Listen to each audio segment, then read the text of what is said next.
I am Ibrahim Traore, and today I'm pulling off your masks.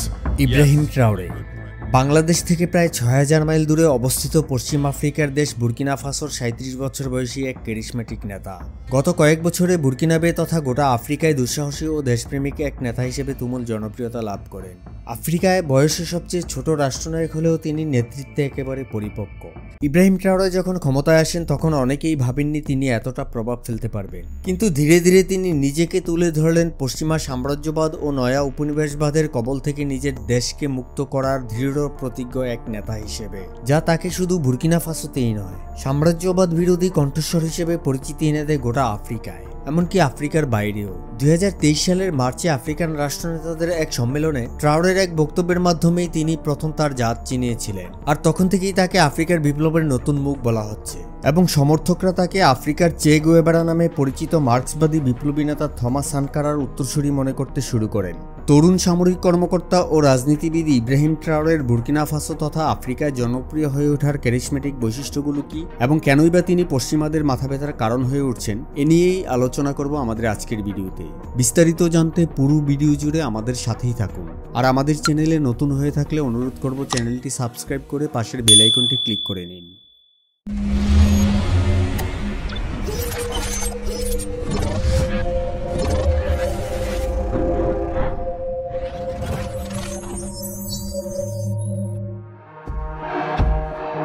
Ibrahim Traore একজন বুর্কিনাবে সামরিক কর্মকর্তা ও রাজনীতিবিদ। ১৯৮৮ সালের ১৪ মার্চ মহন প্রদেশের বন্ডকুয়ের ক্যারাতে জন্মগ্রহণ করেন। ছোটবেলায় ট্রাওরে ছিলেন খুবই শান্ত প্রকৃতির। শিক্ষা জীবনে একজন মেধাবী ছাত্র হিসেবে তার বেশ সুনাম ছিল। ২০০৬ সালে তিনি ওয়াগাডুগু বিশ্ববিদ্যালয় থেকে রসায়নের স্নাতক শেষ করে সেনাবাহিনীতে যোগ দেন। নিজের মেধা ও যোগ্যতা দিয়ে মাত্র ৫ বছরের মধ্যেই তিনি লেফটেন্যান্ট পদে উন্নীত হন। এরপর জাতিসংঘের শান্তিরক্ষা বাহিনী এবং নিজ দেশের বিদ্রোহ দমনে অসামান্য অবদানের জন্য ২০২০ সালে তাকে ক্যাপ্টেন পদমর্যাদায় উন্নীত করা হয়। এরপর ২০২২ সালের সেপ্টেম্বরে একটি অভ্যুত্থানের মাধ্যমে পূর্বতন সেনাশাসক পল হেনরি দামিবাকে ক্ষমতাচ্যুত করে অন্তর্বর্তী সরকারের প্রধান হিসেবে বুর্কিনা ফাসোর নিয়ন্ত্রণ গ্রহণ করেন। এই অভ্যুত্থানের মূল কারণগুলো ছিল সরকারের ব্যর্থতা, আভ্যন্তরীণ বিদ্রোহ দমনে অক্ষমতা এবং আভ্যন্তরীণ বিভিন্ন ইস্যুতে ফ্রান্সের ক্রমবর্ধমান হস্তক্ষেপ। ৩৭ বছর বয়সী ট্রাওরে বর্তমানে আফ্রিকার সর্বকনিষ্ঠ এবং বিশ্বের দ্বিতীয় কনিষ্ঠ রাষ্ট্রপ্রধান। ২০২২ সালে তিনি যখন রাষ্ট্র ক্ষমতায় বসেন তখন তার বয়স ছিল মাত্র ৩৪ বছর। এত অল্প বয়সে নিজের যে নেতৃত্ব গুণ দিয়ে বিশ্বকে অবাক করেছেন, এই গুণ তিনি অর্জন করেছেন ছাত্রাবস্থা থেকে। শিক্ষা জীবনে তিনি একটি মুসলিম ছাত্র সংগঠনের সাথে যুক্ত ছিলেন, যার মাধ্যমে তিনি নেতৃত্বের গুণাবলী অর্জন করেন। ২০২২ সালে রাষ্ট্র ক্ষমতা গ্রহণের পর ট্রাওরে স্পষ্ট করে দিয়েছেন যে তিনি আর পশ্চিমা শাসকদের কথা মতো চলবেন না। ফরাসি ঔপনিবেশিক শাসনের ছায়া থেকে বুর্কিনা ফাসোকে বের করে আনাই তার মিশন। বুর্কিনা ফাসো পশ্চিম আফ্রিকার একটি ক্ষুদ্র কিন্তু কৌশলগতভাবে গুরুত্বপূর্ণ একটি দেশ, যেখানে আভ্যন্তরীণ বিদ্রোহ, অভাব, রাজনৈতিক অস্থিরতা এবং প্রাকৃতিক সম্পদের লোভ মিলে একটি জটিল সমীকরণের সৃষ্টি করেছে। এই অঞ্চল ঘিরে ফ্রান্স, যুক্তরাষ্ট্র, চীন ও রাশিয়ার মধ্যকার ভূরাজনৈতিক প্রতিযোগিতা চরমে পৌঁছেছে। ফ্রান্স বহু বছর ধরে এই অঞ্চলে তার সামরিক ঘাঁটি ও প্রভাব ধরে রেখেছে। দেশটির সবচেয়ে বড় খনিজ সম্পদ ম্যাঙ্গানিজ, সোনা, রূপা, দস্তা, সীসা ও অন্যান্য খনিজ সম্পদ নিয়ন্ত্রণে রাখতে দেশটিতে ফ্রান্স তার প্রভাব অব্যাহত রেখেছিল।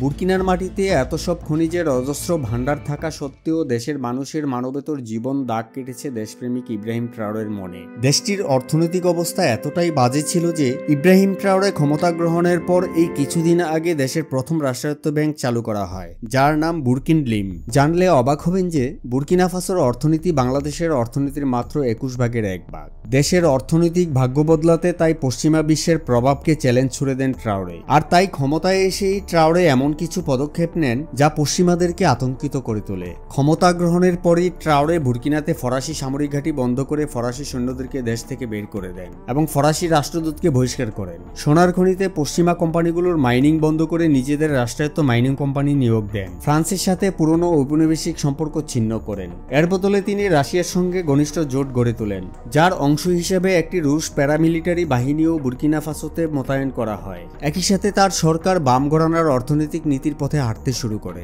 এই নীতির আওতায় গঠন করা হয় রাষ্ট্রায়ত্ত খনি প্রতিষ্ঠান এবং সিদ্ধান্ত গৃহীত হয় কোনো বিদেশি কোম্পানি দেশটিতে ব্যবসা করতে চাইলে সরকারকে ১৫% অংশীদারিত্ব দিতে হবে এবং স্থানীয় লোকজনকে শিখিয়ে দিতে হবে সেসব প্রযুক্তি ও দক্ষতা। দক্ষতা, যাতে একদিন তারা নিজেরাই সবকিছু পরিচালনা করতে পারে। এমনকি এই নিয়ম রুশ খনি প্রতিষ্ঠান নর্থ গোল্ডের ক্ষেত্রেও প্রযোজ্য হয়েছে, যাকে চলতি বছরের এপ্রিলে বুর্কিনা ফাসোর স্বর্ণ খাতে নতুন বিনিয়োগের লাইসেন্স প্রদান করা হয়। ট্রাওরের ঘোষিত বিপ্লবের অংশ হিসেবে তার দেশ এখন চেষ্টা করছে নিজেদের খনিজ সম্পদ থেকে প্রকৃত অর্থেই লাভবান হতে, আর এ লক্ষ্যেই তার সরকার দেশের ইতিহাসে প্রথমবারের মতো একটি স্বর্ণ পরিশোধনাগার নির্মাণ করছে এবং জাতীয় স্বর্ণ মজুদ গড়ে তুলছে। তার এই সিদ্ধান্তের জেরে 2024 সালের শেষ দিকে অস্ট্রেলিয়া ভিত্তিক সারামা রিসোর্সেস নামক একটি কোম্পানি বুর্কিনা ফাসোর বিরুদ্ধে মামলা করে, কারণ তাদের খনিজ অনুসন্ধানের লাইসেন্স বাতিল করা হয়েছিল। ট্রাওরের সরকার এরই মধ্যে লন্ডনের শেয়ার বাজারে তালিকাভুক্ত একটি কোম্পানির মালিকানাধীন দুটি স্বর্ণখনি জাতীয়করণ করেছে। বিশেষজ্ঞরা মনে করছেন ট্রাওরের এই রেডিক্যাল বা কড়া সংস্কার আফ্রিকা জুড়ে তার জনপ্রিয়তা আরও বাড়িয়েছে। তাদের ভাষায় ট্রাওরে এখন সম্ভবত আফ্রিকার সবচেয়ে জনপ্রিয় রাষ্ট্রপ্রধান। ট্রাওরে মূলত আফ্রিকানদের নজর কাড়েন 2023 সালে রাশিয়া আফ্রিকা শীর্ষ সম্মেলনে। সেখানে তিনি আফ্রিকান নেতাদের উদ্দেশ্য করে বলেন, উপনিবেশবাদীরা দড়ি টানলে আমরা যেন পুতুলের মতো না নাচি। রুশ মিডিয়ার কল্যাণে ভাষণটি ব্যাপক প্রচার পায়, আর এর মাধ্যমেই ট্রাওরের সর্ব আফ্রিকানবাদী ভাবমূর্তি গড়ে ওঠে। ভক্তরা তাকে তুলনা করেন বুর্কিনা ফাসোরই আরেক কিংবদন্তি নেতা টমাস সানকারার সঙ্গে, যিনি ছিলেন একজন মার্ক্সবাদী বিপ্লবী এবং অনেকের চোখে আফ্রিকার চে গুয়েভারা। কিংবদন্তি নেতা থমাস সানকারাও 1983 সালে একটি অভ্যুত্থানের মাধ্যমে ক্ষমতায় আসেন এবং পরবর্তীতে 1987 সালে আরেকটি অভ্যুত্থানের মাধ্যমে নিহত হন। তার সততা ও আত্মত্যাগের জন্য অনেকে তাকে অনেক সম্মান করতেন। ইব্রাহিম ট্রাওরে নিজেও তাকে তার আইডল মনে করেন, আর ট্রাওরে তার নিজের আইডলের প্রতি সম্মানস্বরূপ সম্প্রতি টমাস সানকারার ভাস্কর্য ও সমাধিসৌধ নির্মাণ করেন। বিশ্লেষকরা বলছেন ট্রাওরে মিডিয়ার ব্যবহার খুব ভালো জানেন এবং সানকারার পুনর্জন্ম হিসাবে নিজের জনপ্রিয়তা তৈরি করছেন। তিনি রাজনীতির কৌশলও ভালো জানেন, এটি হলো তার বড় দক্ষতা।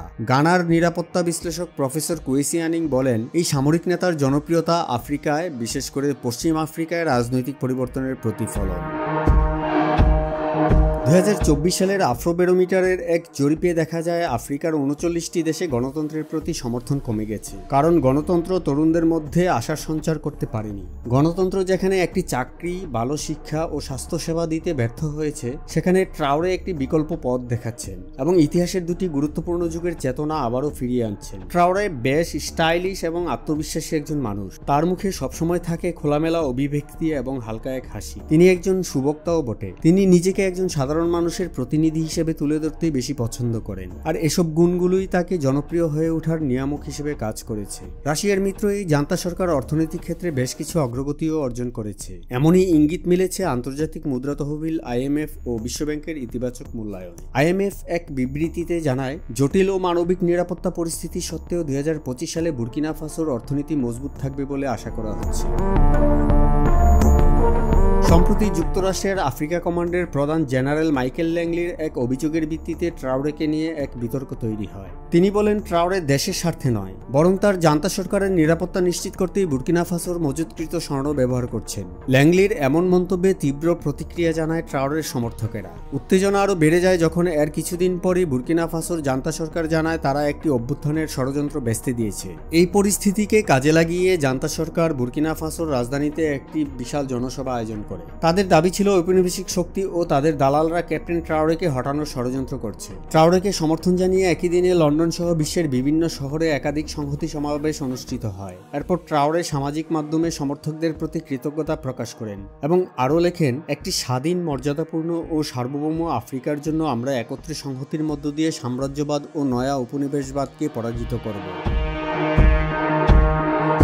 দেশপ্রেম এবং পশ্চিমা বিরোধী মনোভাব ও নীতির কারণে আফ্রিকা তথা পশ্চিমা বিরোধী বলয়ের কাছে ইব্রাহিম ট্রাওরে জনপ্রিয় একজন নেতা হয়ে উঠলেও মুদ্রার ভিন্ন পিঠে তার বিরুদ্ধে সমালোচনাও রয়েছে অনেক। ইব্রাহিম ট্রাওরের অধীনে বুর্কিনা ফাসোর জান্তা সরকার অনেকটা ওয়ান ম্যান শো। যে কোনো ধরনের সরকার বিরোধী কর্মকাণ্ড এখানে সম্পূর্ণ নিষিদ্ধ।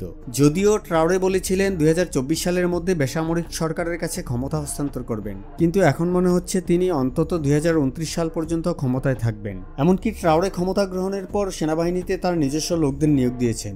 যত ধরনের নিরাপত্তা উপকরণ আছে সব তার নিজের আয়ত্তে নিয়েছেন। বেশিরভাগ ক্ষেত্রেই তার সমালোচনাকারীদেরকে পশ্চিমাপন্থী হিসেবে ট্রিট করে থাকেন এবং শত্রু হিসেবে আখ্যা দিয়ে কারাগারে নিক্ষেপ করেন অথবা কোনো না কোনো উপায়ে শাস্তির আওতায় নিয়ে আসেন। এছাড়া বিভিন্ন সশস্ত্র বিদ্রোহী ও জঙ্গি গোষ্ঠীগুলোর সাথে আলোচনার মাধ্যমে দেশে শান্তি প্রতিষ্ঠা করতে ব্যর্থ হওয়ায়ও তার বিরুদ্ধে সমালোচনা রয়েছে, কারণ এসব জঙ্গি গোষ্ঠীগুলোর ক্ষেত্রে তার একগুঁয়েমি এবং জিরো টলারেন্স নীতিতে অটল থাকার কারণেই তা সম্ভব হচ্ছে না বলে বিশ্লেষকরা মনে করছেন।